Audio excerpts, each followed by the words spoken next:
Bonjour famille du clocher, bonjour à toi qui viens de notre église, bonjour à toi qui est peut-être pas chrétien, qui a peut-être jamais mis les pieds dans une église. Merci d'écouter cette vidéo, merci de prendre le temps d'écouter ce que Dieu veut que je te transmette à toi ce matin.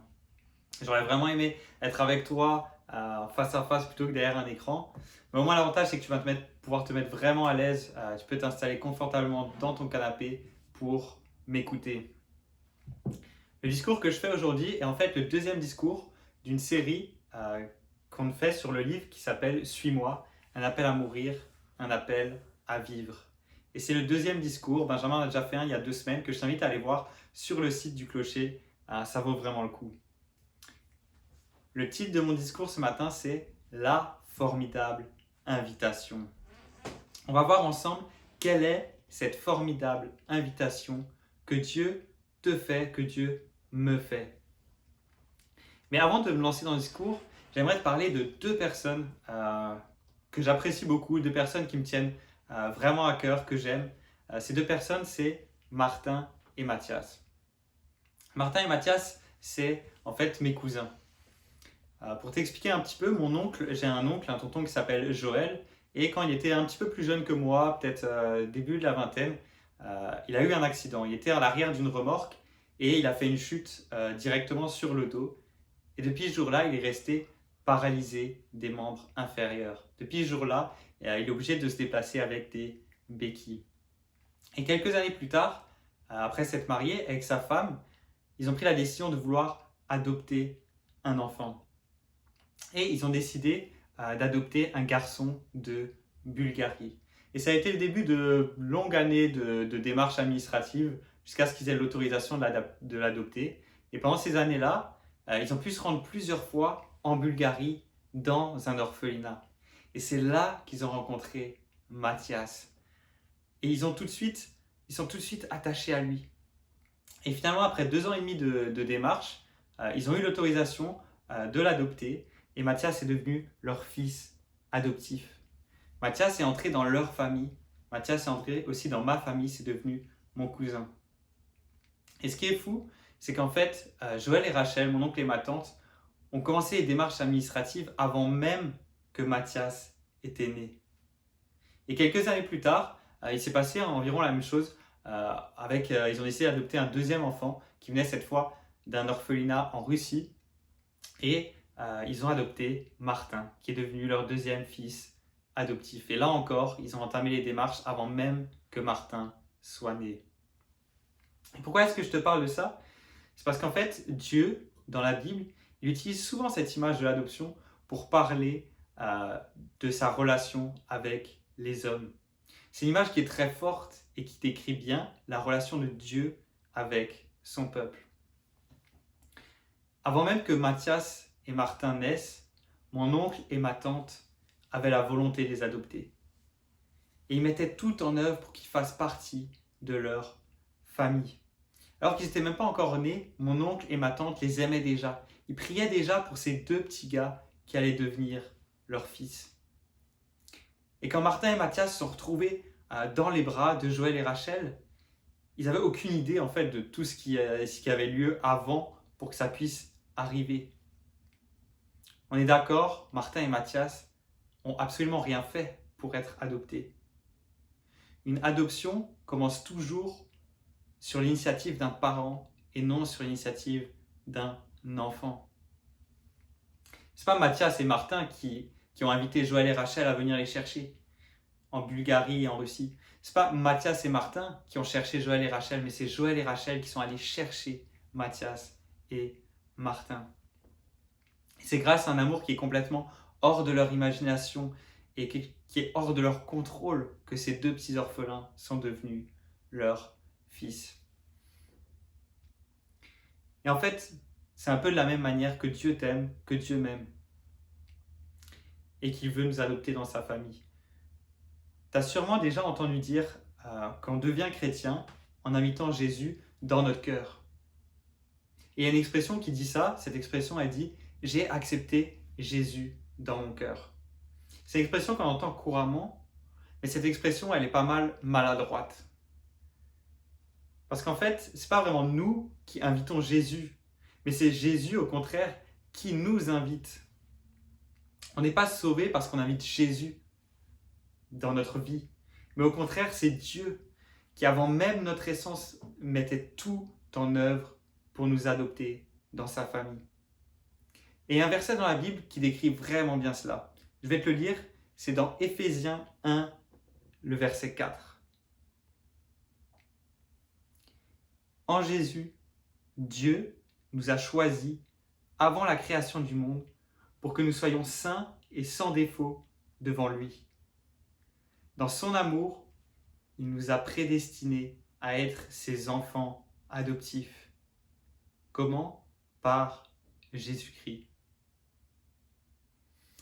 La vie chrétienne ne commence pas par une invitation que nous lançons à Jésus, mais par une invitation que Jésus nous adresse. Je te répète ça parce que c'est important. La vie chrétienne ne commence pas par une invitation que nous lançons à Jésus, mais par une invitation que Jésus t'adresse à toi. Et ce que je te propose ce matin, c'est de voir ensemble quelle est cette formidable invitation. Et ce qu'on va faire, en fait, on va avoir 3 questions qu'on va se poser ensemble. La première question, c'est à qui est-ce que Jésus adresse cette invitation? À qui est-ce qu'elle a adressé cette invitation? La deuxième question, c'est qui est-ce qui adresse cette invitation? Qui est-ce qui t'invite? Et la troisième question, c'est quoi cette invitation? Première question, à qui s'adresse cette invitation? Je t'invite à regarder avec moi quelles sont les différentes personnes que Dieu a appelées tout au long de la Bible. Si tu ne connais pas trop la Bible elle est composée en 2 parties. On a d'abord l'Ancien Testament. L'Ancien Testament, c'est tout ce qu'il y a avant la venue de Jésus. Et après, on a le Nouveau Testament. Ça, c'est tout ce qui se trouve à partir de la venue de Jésus. Et en fait, ce qu'on remarque, c'est que déjà dans l'Ancien Testament, Dieu, il appelle des hommes qui ne sont pas parfaits, des hommes qui ne sont pas forcément bons. Il appelle des hommes qui sont pécheurs. Dieu va d'abord appeler un homme qui s'appelle Abraham. Abraham, c'est qui? Abraham, c'est un gars qui en fait adorait des idoles qui étaient des statues en bois. Et Dieu va le choisir pour être le père d'une grande nation. C'est à partir de cet homme-là que Dieu va décider de se consacrer un peuple, le peuple d'Israël. Et les années vont passer et ce peuple-là va se retrouver en esclavage, va se retrouver soumis aux Égyptiens. Et à ce moment-là, Dieu va à nouveau appeler un homme pour sortir son peuple de l'Égypte. Il va appeler un homme pour être le guide de ce peuple en fuite. Et cet homme-là, il s'appelle Moïse. Et Moïse, c'est qui? Moïse, en fait, c'est un meurtrier qui avait tué un esclave, qui avait tué un Égyptien qui, justement, était en train de frapper un esclave d'Israël. Et j'aimerais te lire un verset sur ce que Dieu dit une fois que ce peuple d'Israël, justement, a été délivré des Égyptiens. Donc, juste après que les Israélites soient délivrés des Égyptiens, Dieu va dire ceci. Deutéronome 7:7. Ce n'est pas parce que vous dépassez tous les peuples en nombre que l'Éternel s'est attaché à vous et vous a choisi. En effet, vous êtes le plus petit de tous les peuples, mais c'est parce que l'Éternel vous aime, parce qu'il a voulu tenir le serment qu'il avait fait à vos ancêtres, qui vous a fait sortir par sa main puissante et vous a délivré de la maison d'esclavage de la main du Pharaon, roi d'Égypte.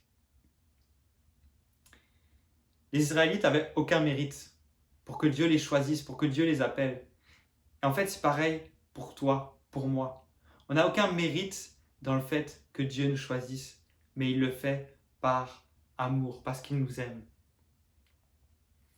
Et quelques années plus tard, le peuple israélite qui était en fuite va arriver dans un pays que Dieu promet de leur donner. Et dans ce pays-là, ils vont faire toute une série de conquêtes militaires. Et Dieu va appeler une femme, Rahab, qui elle faisait partie des adversaires en fait du peuple israélite. Et cette femme-là, c'est qui Rahab? Rahab, c'est une prostituée. Et Dieu va choisir de la sauver. Et il va même faire quelque chose de plus grand pour elle.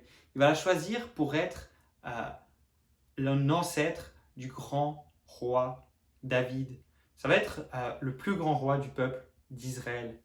Et quelque chose d'encore plus fou, elle va aussi avoir pour descendant plus tard Jésus. Ça, c'est si on regarde à l'Ancien Testament. Mais si on regarde au Nouveau Testament, c'est la même chose. Jésus va appeler Zachée. Zachée, c'est qui? C'était un collecteur d'impôts. Mais quelqu'un qui arnaquait les gens. Il s'enrichissait en fait sur le dos des autres en prélevant, en augmentant les impôts. Il volait en fait. Mais Jésus va venir appeler Zachée. Et Jésus va dire en Matthieu 9,13, « En effet, je ne suis pas venu appeler des justes, mais des pécheurs à changer d'attitude. Je ne suis pas venu appeler des justes, mais des pécheurs à changer d'attitude. » De tout temps, Dieu a appelé des hommes et des femmes pécheurs, des voleurs, des meurtriers, des prostituées.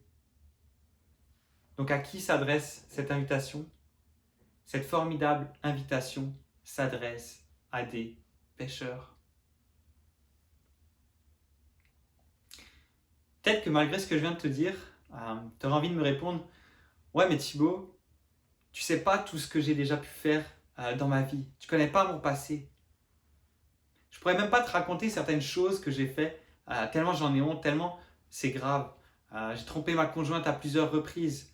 J'ai déjà été violent envers mes enfants. J'ai déjà été dans le trafic de drogue. J'ai déjà fait telle et telle chose. » Et j'aimerais te donner une image.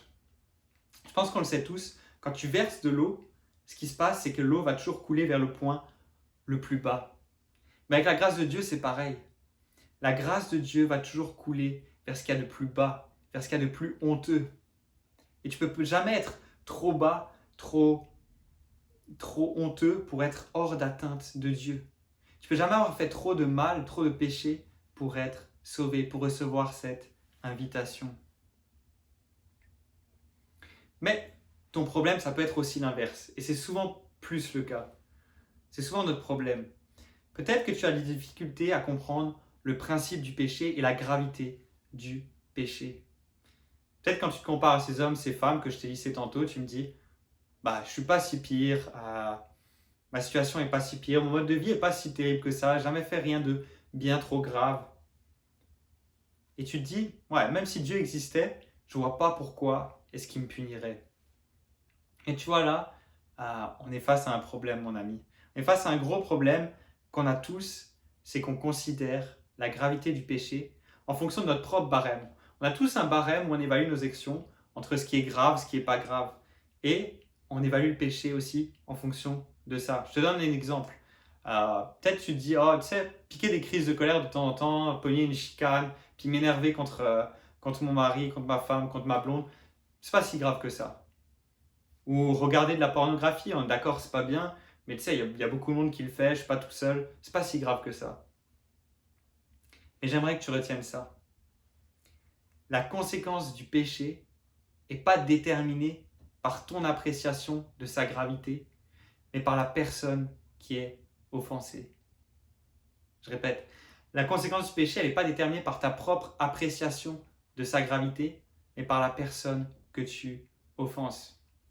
Ok, imagine, tu te balades dans ton jardin, tu vois un brin d'herbe, tu le prends, tu l'arraches. On est d'accord, ce n'est pas une faute qui est très grave. Tu n'es pas vraiment coupable. Maintenant, si tu fais du tort à un homme ou à une femme, là par contre, tu vas être vraiment coupable. Et maintenant, imagine si tu pèches contre un Dieu qui est éternel, contre un Dieu qui est infiniment saint. Là, tu vas être infiniment coupable et tu vas mériter une punition éternelle. Je te donne une autre image pour te faire comprendre vraiment ce qu'on a du mal que le concept que la conséquence du péché dépend de la personne que l'on offense. Ok, imagine que tu es dans Montréal, tu t'en vas à Montréal, tu te balades dans la rue, tu croises un itinérant. Et là, d'un coup, sans aucune raison, tu me colles une grosse gifle à l'itinérant. Qu'est-ce que tu crois que ça va être les conséquences? J'ai envie de te dire que malheureusement, il risque d'y en avoir pas tant que ça. Les gens risquent même de plus te croire toi, te défendre toi que lui, bien malheureusement. Maintenant, deuxième situation, Tu arrives le lundi matin à ta job, tu croises ton boss, tu sais, le grand patron de ton entreprise. Puis pareil, là, tu arrives face à lui et boum, une grosse claque. Qu'est-ce que tu crois que ça va être les conséquences? Il risque d'y en avoir pas mal plus. Tu risques peut-être même de perdre ta job. Et maintenant, imagine que tu gifles un des plus puissants dirigeants qui est sur cette planète. Imagine que tu mettes une claque à Trudeau, à Biden, à Poutine. Il y en a un qui a déjà fait ça en France. Il y a un homme qui a giflé Emmanuel Macron. Tu sais ce qui lui est arrivé? Il a eu 4 mois de prison. Imagine si tu giflais Poutine ou Kim Jong-un. Donc c'est un peu à cette réflexion-là, de comprendre que la conséquence du péché dépend de qui est-ce qu'on offense. Et nous les humains, on a tous une grosse difficulté à saisir la gravité du péché. Et ce n'est pas juste les personnes qui sont non chrétiennes. Les chrétiens aussi, on a un gros problème avec ça. Et si tu es chrétien, j'aimerais te poser une question. Réfléchis à cette question. Comment est-ce que tu décrirais ta vie avant que tu rencontres Jésus? Comment est-ce que tu décrirais ta vie avant que tu suives Jésus? Et on ne le dira pas forcément à voix haute, mais souvent on considère qu'on était des gens plutôt bons, qui avaient parfois pris des mauvaises décisions. Certes, on avait fait des mauvaises choses, on avait déjà volé, on avait déjà menti, on avait déjà triché. Mais on se disait, j'ai juste à inviter Jésus dans ma vie et il va effacer tout ça. Mais c'est très important que tu te rappelles d'où tu viens. C'est très important que tu te rappelles à quel point ta situation était beaucoup plus catastrophique que ça. Notre péché faisait de nous des ennemis de Dieu, qui méritaient un châtiment éternel. On était incapable de faire appel à Dieu, on était incapable de l'inviter, de l'appeler à l'aide. Dieu, tu avais fait Dieu ton ennemi. Comment est-ce que tu veux appeler Dieu à l'aide? Et on cherchait même à fuir de lui. Cette invitation dont on parle ce matin, elle ne s'adresse pas à des hommes, des femmes qui voudraient seulement devenir des meilleures personnes, qui voudraient avoir une meilleure conscience, qui voudraient avoir une paix intérieure. Ça va beaucoup plus loin que ça. Cette formidable invitation, elle s'adresse à des hommes et des femmes qui sont perdus, qui sont sans issue, qui sont condamnés à mort. Elle s'adresse, en fait, c'est un peu comme si c'était une bouée de sauvetage adressée à des gens qui étaient en train de se noyer dans une eau glacée. Est-ce que tu vois cette invitation que Dieu t'a adressée comme quelque chose qui améliore ta vie ou quelque chose de beaucoup plus grand qui te donne la vie, qui te redonne la vie alors que tu étais complètement perdu? On arrive à la deuxième question. Qui est celui qui nous invite? Celui qui nous invite, c'est Jésus. C'est lui le grand initiateur. Et moi, j'aime bien les histoires. Donc, ce que je t'invite, c'est qu'en fait, je vais te lire une histoire, je vais te raconter une histoire pour comprendre qui est Jésus. Parce que peut-être que tu en as déjà entendu parler, mais j'aimerais qu'on revoie ensemble qui il est vraiment. Et je vais te raconter une histoire qui se trouve dans la Bible, dans Matthieu 1 à Matthieu 4. Matthieu, c'est un des 12 disciples, un des 12 apôtres de Jésus. Et Matthieu, il va recueillir des témoignages de différentes personnes qui avaient côtoyé Jésus pour pouvoir retracer la vie de Jésus et pour pouvoir écrire un livre là-dessus. Et ce livre-là, on l'appelle l'Évangile de Matthieu. Si je devais donner un mot pour caractériser cet évangile, c'est accomplissement. En fait, dans tout ce livre, Matthieu va essayer de nous montrer que Jésus accomplit tout ce qui était annoncé auparavant dans l'Ancien Testament. Et c'est pour ça qu'en fait, Matthieu va faire de nombreux liens, il va faire de nombreuses connexions avec l'Ancien Testament, dans ces 4 premiers chapitres que je vais te résumer courtement. Le livre de Matthieu, l'évangile de Matthieu, il commence par une généalogie. Est-ce que toi, c'est quelque chose qui t'intéresse, les généalogies?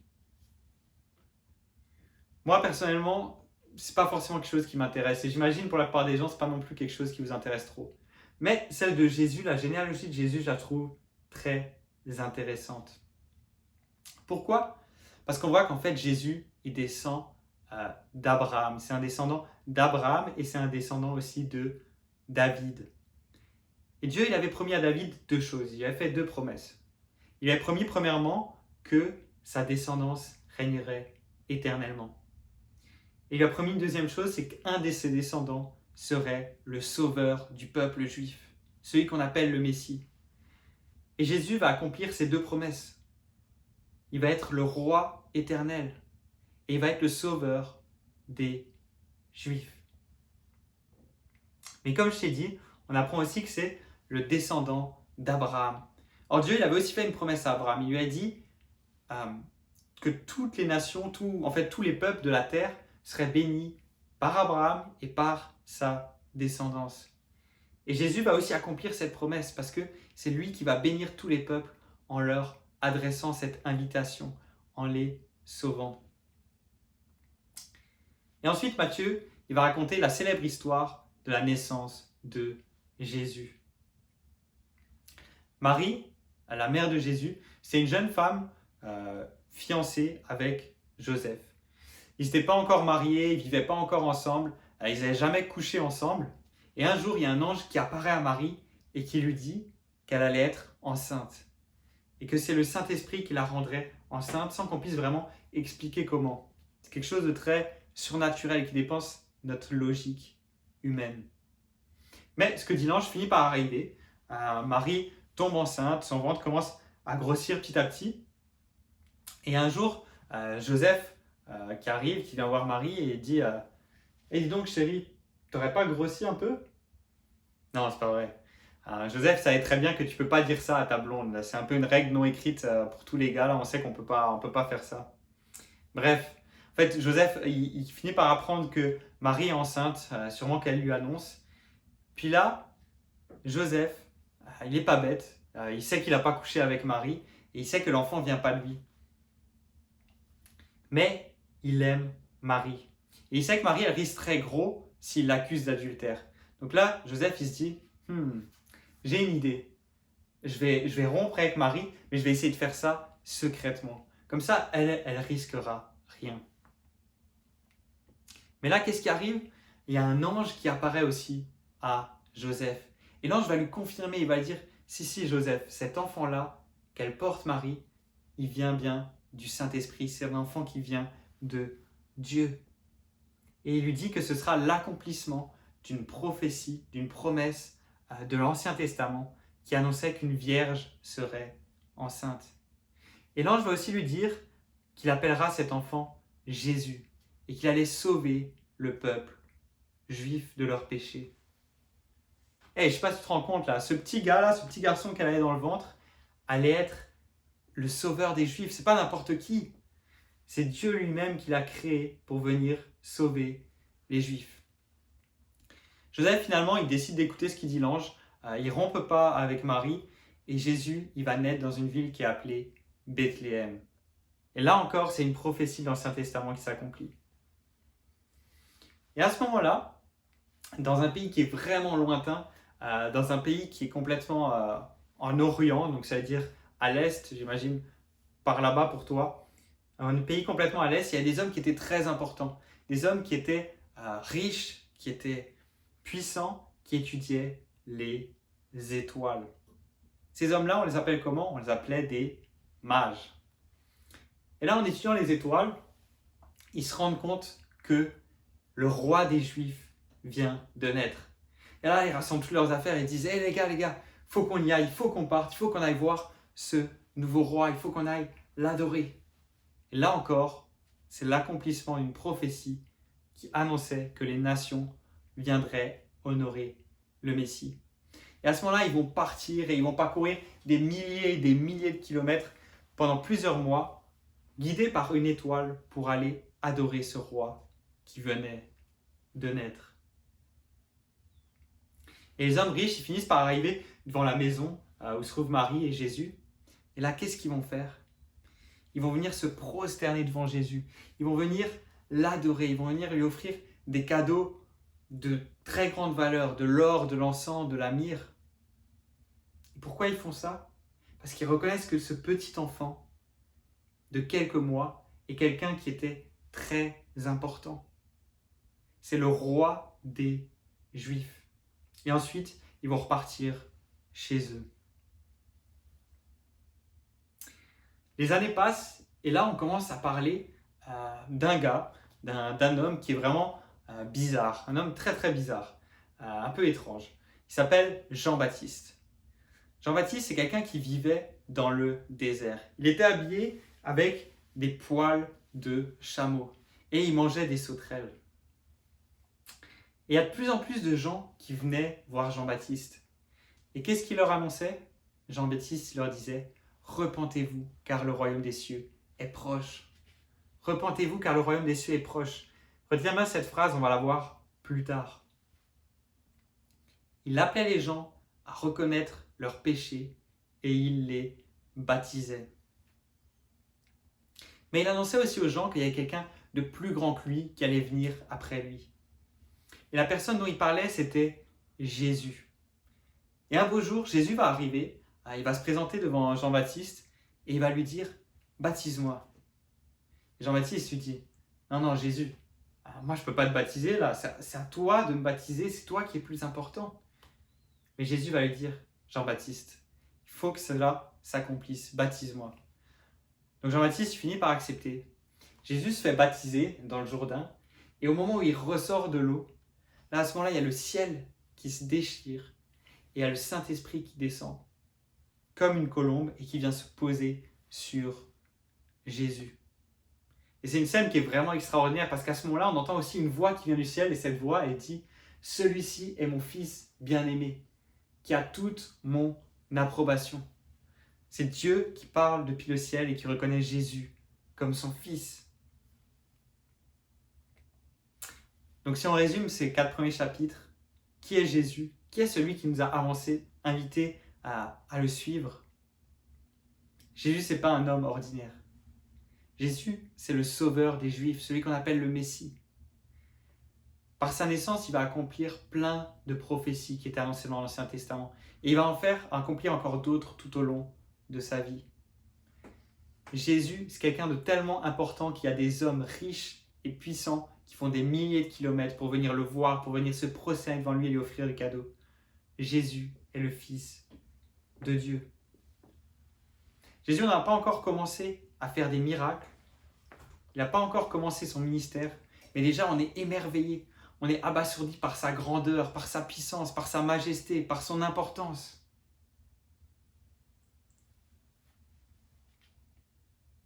J'ai une question pour toi. Est-ce que tu as conscience de la grandeur de celui qui t'a invité à le suivre? Est-ce que tu es encore impressionné par la grandeur de celui qui t'a cherché? Est-ce que tu es encore impressionné par la grandeur de Jésus?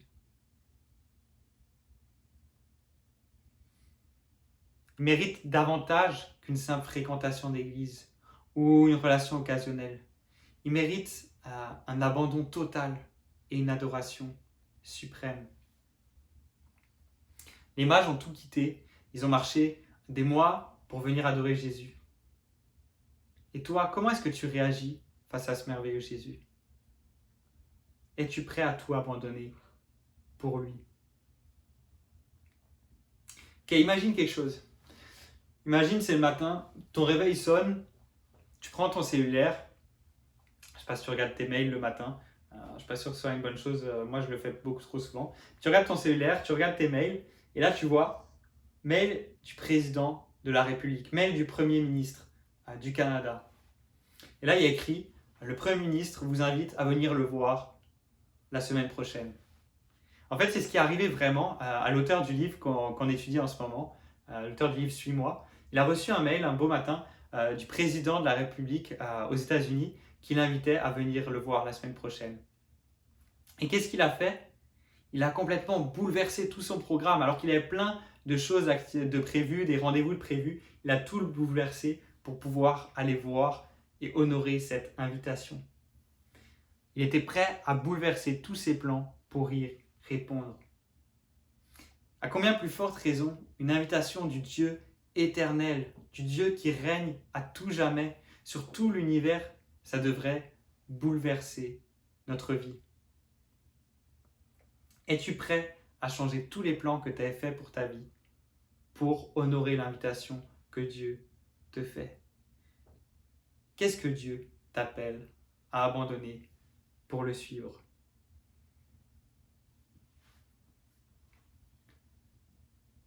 On arrive maintenant à la dernière question, aussi la plus importante. C'est quoi cette formidable invitation?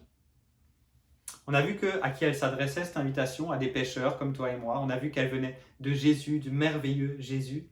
Mais c'est quoi cette invitation? Et pour répondre à cette question, je vais vous lire un très court passage.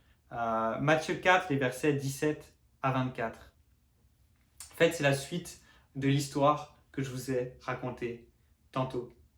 Jean-Baptiste, tu sais, l'homme dans le désert, un petit peu bizarre, il a été emprisonné. Jésus, lui, il va déménager. Il va venir habiter à Capernaum, à côté d'un lac qu'on appelle le lac de Galilée. Et c'est là que son ministère il va vraiment commencer. Le verset 17 dit, Matthieu 4, 17, « Dès ce moment, Jésus commença à prêcher et à dire, « Repentez-vous, car le royaume des cieux est proche. »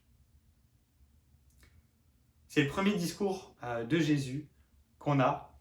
Et comme on l'a vu, c'est la même chose que ce que Jean-Baptiste prêchait. Et plus tard, les disciples de Jésus vont aussi dire la même chose.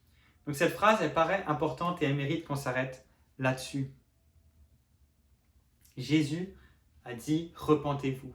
De certaines Bibles disent « changer d'attitude ». Mais ça veut dire quoi, se repentir? Se repentir, en fait, c'est dénoncer notre péché, dénoncer notre ancienne manière de vivre. C'est s'engager à complètement abandonner, à renoncer à cette ancienne manière de vivre et s'engager à suivre Jésus, à lui obéir. En fait, c'est faire un demi-tour. C'est faire un 180 degrés. C'est arrêter de marcher dans un sens pour venir marcher, même courir dans la direction opposée. Ce que Jésus est en train de dire par là, c'est que tu ne peux pas suivre Jésus sans abandonner ton ancienne manière de vivre. Tu ne peux pas suivre Jésus sans abandonner ton ancienne manière de vivre. La repentance, c'est un élément qui est essentiel aux yeux de Jésus. Mais en fait, aux yeux aussi de tous les disciples par la suite qui vont annoncer la même chose. Et de nos jours, on entend régulièrement des paroles du genre « Crois en Jésus et tu seras sauvé ». Il te suffit de croire et tu seras sauvé. Mais c'est que la moitié du message. En fait, c'est que la moitié de l'évangile. Croire en Jésus et se repentir, ça va de pair, ça va ensemble. En fait, c'est les deux faces d'une même pièce. Comment est-ce que Jésus faisait quand il rencontrait des hommes et des femmes? Quand Jésus rencontrait des hommes et des femmes, il montrait du doigt le péché principal qui était dans leur vie.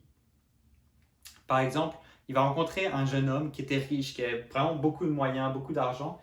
Et qu'est-ce qu'il va lui dire? Il lui dit « Vends tout et suis-moi ». Il va croiser une autre femme, une femme samaritaine, qui elle avait déjà eu plusieurs maris, qu'elle avait divorcé à chaque fois. Puis là, en ce moment, elle était avec un autre homme qui n'était même pas son mari. Et Jésus, qu'est-ce qu'il va lui dire? Il va lui dire « Va voir ton mari ».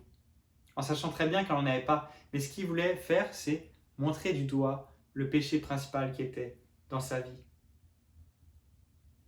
Quel est le péché principal qui est dans ta vie en ce moment? Et duquel Dieu te demande de te détourner? C'est quoi le péché principal dans ta vie que tu as en ce moment et qui t'empêche de suivre Jésus? Est-ce que c'est la convoitise des femmes? Est-ce que c'est de se réfugier dans l'alcool? Est-ce que c'est le bonheur dans les biens matériels? Est-ce que c'est la sécurité que tu places dans ton travail, dans ton argent? Est-ce que c'est la colère? Est-ce que c'est l'abus d'autorité? Est-ce que c'est la paresse? Réfléchis là-dessus pendant le reste de la journée, pendant le reste de la semaine. C'est quoi le péché principal qui est dans ta vie en ce moment? Est-ce que ça veut dire que se repentir, pour se repentir, il faut que tu sois parfait? Est-ce que pour se repentir, ça veut dire qu'il n'y a plus de péché en toi? Est-ce que pour suivre Jésus, je dois ne plus avoir de péché? Non. En fait, comme on l'a vu la première partie, Dieu appelle des pécheurs. Dieu appelle des pécheurs. Mais Dieu appelle des pécheurs qui prennent la décision d'abandonner leur ancienne vie, de se détourner de leur péché pour le suivre. Et pourquoi est-ce que c'est si important et pourquoi c'était même urgent pour Jésus de se repentir, qui nous appelle à se repentir? C'est parce qu'il y avait quelque chose de nouveau. Il dit « Repentez-vous car le royaume des cieux est proche ». Il y avait une nouvelle situation. Le royaume des cieux est proche. Pourquoi est-ce qu'il est proche, le royaume des cieux? Le royaume des cieux est proche parce qu'en fait, Jésus est venu sur terre. Et Dieu lui a donné toute autorité et tout pouvoir de régner. C'est la venue de Jésus qui inaugure le royaume de Dieu, le règne de Dieu. Je ne sais pas qu'est-ce que ça sonne pour toi quand je te dis un royaume. Je ne sais pas si tu vois quelque chose comme au Moyen-Âge, deux royaumes qui s'affrontent avec deux chevaliers, ou je ne sais pas qu'est-ce qu'il y a dans ta tête. Mais en tout cas, ce royaume, ce n'est pas un royaume qui est politique, ce n'est pas un royaume qui a des frontières. Pour entrer dans ce royaume, tu n'as pas besoin de traverser une frontière, tu n'as pas besoin d'avoir ton passeport avec toi. Pour entrer dans ce royaume, ce qu'il faut faire, c'est suivre Jésus et décider de se soumettre à son règne. Jésus nous offre d'entrer dans son royaume en le suivant. Et il nous offre de profiter de tous les bienfaits, de tous les cadeaux qu'il y a dans ce royaume. Une nouvelle vie heureuse et comblée par Dieu, le pardon de nos péchés, une vie éternelle avec Dieu dans laquelle il n'y aura plus de maladie, il n'y aura plus de douleur, il n'y aura plus de pleurs. Toutes ces choses-là se trouvent dans ce royaume. Et nous, les chrétiens, nous, l'Église, on est la représentation, la manifestation de ce royaume de Dieu. Comme je t'ai dit, ce royaume est inauguré depuis la venue de Jésus, mais il n'est pas encore pleinement visible, il n'est pas encore total. Mais un jour, Jésus il va revenir et ce royaume sera beaucoup plus visible parce que Jésus va régner physiquement sur tout et sur tous. Ok, je vois que vous êtes un petit peu en train de vous endormir. Alors ce que je te propose, j'aurais aimé en fait avoir 6 bénévoles parce qu'on va finir par une mini pièce de théâtre. Et il y aurait 6 personnages à faire, mais je suis tout seul avec Marélie aujourd'hui. Alors ce qu'on va faire, c'est que Marélie, vu que c'est une très bonne actrice, elle va jouer le jeu de 6 personnes différentes. Donc on se retrouve pour une petite pièce de théâtre. Donc Matthieu 4, le verset 18. Comme Jésus marchait le long du lac de Galilée, il vit 2 frères, Simon, appelé Pierre, et son frère André, qui jetaient un filet dans le lac. C'étaient en effet des pêcheurs. Il leur dit « Suivez-moi, et je ferai de vous des pêcheurs d'hommes. » Aussitôt, ils laissèrent les filets et le suivirent. Il alla plus loin et vit 2 autres frères, Jacques, fils de Zébédée, et son frère Jean, qui étaient dans une barque avec leur père Zébédée et qui réparaient leurs filets. Il les appela et, aussitôt, ils laissèrent la barque et leur père et le suivirent. Merci Marie pour ton très bon jeu d'actrice. Il y a un fait qui est vraiment intéressant. C'est qu'à l'époque, il y avait beaucoup d'enseignants itinérants. Il y avait des enseignants itinérants religieux qu'on appelait des rabbis, mais aussi des enseignants philosophes. Puis tous ces enseignants étaient itinérants, comme Jésus l'était pendant son ministère. Mais ce qui se passait, c'est qu'en fait, les gens venaient écouter un de ces enseignants et suite à ça, ils décidaient de devenir son disciple et qu'il soit leur maître et qu'ils suivaient ce maître partout où il allait. Mais avec Jésus, quand tu lis cette histoire, tu remarques que c'est différent. C'est lui qui a appelé et qui a choisi ses 12 disciples. C'est lui qui a invité ses 12 disciples. Et si tu as bien suivi l'histoire, c'est quoi comme invitation qu'il leur a fait? Cette invitation, c'était « Suis-moi, suivez-moi ». Puis moi, je me dis, pourquoi eux? Pourquoi eux? C'est juste des pêcheurs qui étaient en plein travail. Et en plus d'être des pêcheurs, c'était aussi des pécheurs. Des hommes qui n'étaient pas forcément très bons. C'était pas les meilleurs, c'était pas la crème de la crème, comme on dit, quoi. Jacques et Jean, c'était des hommes qui étaient colériques. Tu sais comment on les appelait à l'époque? On les appelait les fils du tonnerre, parce qu'ils explosaient de colère assez régulièrement. Pierre, lui, c'était un homme qui était impulsif, qui était orgueilleux. C'était une grande bouche qui parlait beaucoup, mais qui avait souvent du mal à mettre en pratique ce qu'il disait. Ce n'étaient pas les hommes les plus religieux, ce n'étaient pas forcément les hommes les plus intelligents, mais leurs lacunes, leur étroitesse d'esprit, leurs préjugés juifs, leur rivalité, en fait, ça faisait même d'eux les candidats les moins qualifiés à la mission que Jésus les appelle. Ces personnes n'ont absolument rien qui puisse expliquer que Jésus aille les chercher, qu'ils les choisissent eux. Pourtant, il vient à eux. Et un peu plus tard, Jésus va déclarer à leur sujet, « Ce n'est pas vous qui m'avez choisi, mais c'est moi qui vous ai choisi. » Jésus n'appelle pas les disciples en raison de leur capacité, mais malgré leur incapacité. Jésus ne t'appelle pas en raison de tes capacités, mais malgré tes incapacités. On ne sait pas pourquoi Dieu choisit ces hommes, mais on sait pourquoi il les choisit. Okay, est-ce que tu es encore réveillé? Est-ce que tu m'as suivi? On ne sait pas pourquoi, pour quelle raison Jésus les choisit, mais on sait pourquoi, pour quelle mission il les choisit. C'est quoi cette mission? C'est quoi cette tâche? C'est d'être des pêcheurs d'hommes. Jésus aime utiliser des images. Les pêcheurs, ils tirent à eux les poissons qu'ils ont attrapés dans leur filet. Mais maintenant, c'est plus des poissons qui vont tirer, mais ça va être des hommes qui vont attirer à Jésus, qui vont conduire à Jésus. Et si on regarde bien la formulation des paroles de Jésus, c'est important. Jésus ne dit pas « Suivez-moi et vous serez des pêcheurs d'hommes ». Non, si tu fais bien attention, il dit « Suivez-moi et je ferai de vous des pêcheurs d'hommes ». Pendant les 3 ans que Jésus va passer à leur côté, il va vraiment les former, il va les transformer pour qu'ils deviennent des pêcheurs d'hommes. Des pêcheurs d'hommes, ça veut dire des disciples qui font d'autres disciples. Et en fait, c'est ce que Jésus a fait avec ces 4 hommes, c'est ce qu'il veut faire dans ta vie. Je ne sais pas pourquoi Dieu m'a choisi, je ne sais pas pour quelle raison il t'a choisi toi, mais je sais dans quel but il nous a appelés. Il veut te transformer pour faire de toi un disciple qui fait des disciples. Il veut te transformer pour faire de toi un disciple qui attire d'autres personnes à Jésus, qui invite d'autres personnes à suivre Jésus. Prends le temps de t'arrêter sur ta vie et de réfléchir à cette question.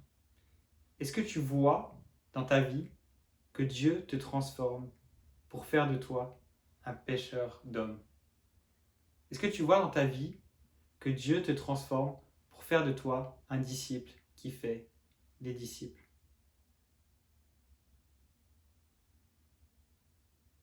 Peut-être la réponse c'est oui, c'est évident. Peut-être la réponse c'est un peu, de plus en plus. Mais dans tous les cas, je t'invite à prier que Dieu te transforme toujours plus en un disciple qui fait des disciples. Et on arrivera donc à la conclusion, à la réponse à notre 3e question. Quelle est cette formidable invitation que Jésus nous fait? Jésus nous invite à renoncer à notre ancienne manière de vivre pour le suivre. Et dans quel but? Pour goûter aux joies de son royaume et pour nous transformer en des disciples qui font des disciples. La dernière chose que je voulais dire, c'est que quand j'ai lu ce texte, il y a un mot qui m'a sauté aux yeux. Ce mot-là, il revient 2 fois, et ce mot, c'est « aussitôt ». Simon, André, Jacques et Jean, ils vont laisser aussitôt, immédiatement, leur barque, leur filet, même leur père, pour suivre Jésus. Ils quittent tout sans délai, sans chercher d'excuses, sans dire à Jésus « Ouais, mais c'est pas vraiment le bon temps pour ça, regarde, là, on est en train de travailler, ou je peux pas te suivre maintenant. » Non, ils le suivent aussitôt. Et peut-être quand on regarde ça, au début, on se dit est-ce qu'ils ont suivi un inconnu comme ça sur un coup de tête? Mais en fait, non. On sait par d'autres textes dans la Bible qu'ils connaissaient déjà Jésus. André, le frère de Simon-Pierre, était un disciple de Jean-Baptiste. Et Jean-Baptiste va l'envoyer suivre Jésus parce qu'il était plus important que lui. Et ensuite, André va amener son frère Simon à apprendre à connaître Jésus. Et on pense que ça faisait quasiment 1 an que ces disciples-là connaissaient Jésus lorsque Jésus les a appelés. Et peut-être que tu es dans la même situation que ces disciples. Peut-être que tu connais déjà un peu Jésus. Peut-être que tu as déjà entendu parler de lui. Ou peut-être que tu as même entendu parler de lui depuis que tu es tout jeune, depuis des années. Mais est-ce que tu es prêt à tout lâcher pour suivre Jésus quand il t'appelle? Est-ce que tu es prêt à tout lâcher pour suivre Jésus quand il t'appelle? Suivre Jésus implique inévitablement d'être prêt à tout abandonner. Ces hommes ont dû laisser derrière eux leur profession, leur ambition, leurs rêves, leurs amis, leur tranquillité, leur sécurité. Jésus ne nous demandera peut-être pas de tout abandonner, mais il faut être prêt à le faire. On voit par exemple que Jésus n'a pas demandé à Pierre de tout abandonner. On voit plus tard dans la Bible que Pierre avait encore sa maison. On parle de la maison de Pierre. On parle encore de sa belle-mère. Donc sûrement que Pierre était marié. Donc Pierre n'avait pas tout abandonné, mais il a dû abandonner beaucoup de choses dans sa vie. Ce qui est certain, c'est que suivre Jésus entraîne un changement radical dans la vie de ces hommes. Suivre Jésus entraîne un changement radical dans ma vie, dans ta vie. Jésus a dit « Suis-moi » à ces 4 hommes. Et il veut te faire à toi ce matin cette même invitation. Ce matin, Jésus te dit « Suis-moi ». Veux-tu suivre Jésus? Es-tu prêt à tout abandonner pour suivre Jésus? Qu'est-ce que Jésus t'appelle à abandonner pour le suivre? Si tu es chrétien depuis plusieurs années, qu'est-ce que Jésus t'invite à abandonner en 2022 pour le suivre? Je vais terminer en priant. Je te loue, Dieu, que tu n'aies pas voulu que la demande de salut vienne de nous. Dans notre péché et dans notre rébellion, on ne serait jamais venu à toi. On n'aurait jamais fait appel à toi. Mais merci parce que toi, qui es le roi de l'univers, ton amour pour nous était tellement grand que tu as décidé de venir vers nous. Tu as décidé de voyager jusqu'à nous, au travers de Jésus. Merci parce que c'est toi qui as pris l'initiative de nous inviter. Tu as pris l'initiative de venir vers nous. Et je te prie de nous donner la force pour répondre positivement à cette invitation. Je te prie qu'aujourd'hui même, au Québec, des hommes, des femmes acceptent ton invitation et qu'ils acceptent de te suivre. Je te prie aussi de nous montrer qu'est-ce que tu veux qu'on abandonne dans nos vies. Montre-moi, montre-nous qu'est-ce qui nous empêche de te suivre pleinement. Et donne-nous la force de pouvoir abandonner ces choses-là. Je te prie aussi que chaque personne qui écoute ce discours ce matin soit toujours plus transformée en un disciple qui fait des disciples. Parce que c'est ta volonté. C'est ça que tu veux faire dans nos vies. Merci d'être avec nous. Merci de nous avoir parlé encore ce matin. Merci d'être un roi, un Dieu si grand et si aimant. Amen. Je vous souhaite à tous un bon dimanche et on se revoit bientôt.